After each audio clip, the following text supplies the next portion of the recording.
Coucou tout le monde, j'espère que vous allez bien. Aujourd'hui, on se retrouve pour une nouvelle recette. On va faire une brioche ensemble. Allez, suivez-moi, c'est parti!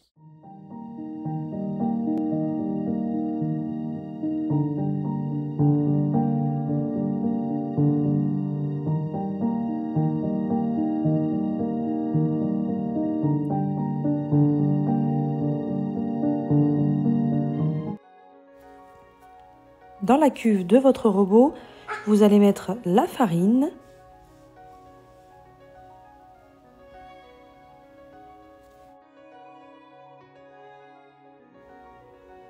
ensuite vous ajoutez le sucre, les œufs et la levure sèche.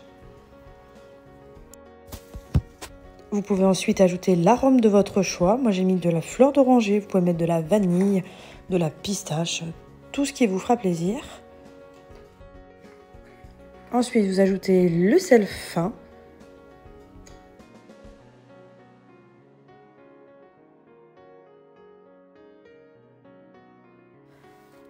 Et pour terminer, vous ajoutez le lait tiède, juste passer quelques secondes au micro-ondes. Ensuite, vous allez pétrir pendant environ 10 minutes. Et à ce moment-là, quand ça commence à se décoller, vous pouvez ajouter le beurre pommade. Donc soit vous faites votre brioche au robot comme moi, donc à vitesse moyenne, ou alors pour les plus courageux, vous pouvez le faire à la main.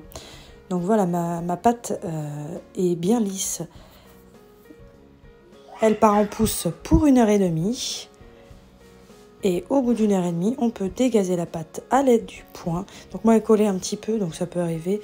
J'ai juste rajouté un petit peu de farine sur mon plan de travail pour la dégazer correctement. Et pour pouvoir façonner ma brioche. Donc là, moi, j'ai fait des pâtons de 50 grammes pour mettre dans mon moule tablette. Donc vous, il faut que vous façonnez de façon à ce que ça soit la brioche finale.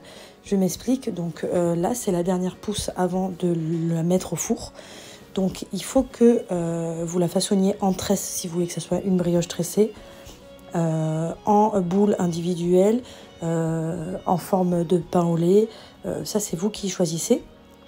Mais il faut que à ce moment-là, votre pâte soit comme vous voulez qu'elle soit à la sortie du four, parce que vous allez la faire pousser soit dans le moule ou soit sur la plaque, comme vous l'aurez façonné maintenant. Donc voilà, moi je fais mes petites boules. On fait pousser 30 minutes pour la seconde pousse. Ensuite, vous pouvez préchauffer votre four à 180 et vous allez pouvoir dorer votre brioche avec un œuf. Donc là, je dore à l'aide d'un pinceau ma brioche. Et donc là, c'est le moment d'ajouter, si vous voulez mettre du topping, moi je vais ajouter du sucre perlé par exemple. Et j'enfourne pour 30 minutes environ à 180, suivant votre four. Et voilà ma brioche à la sortie du four. Régalez-vous!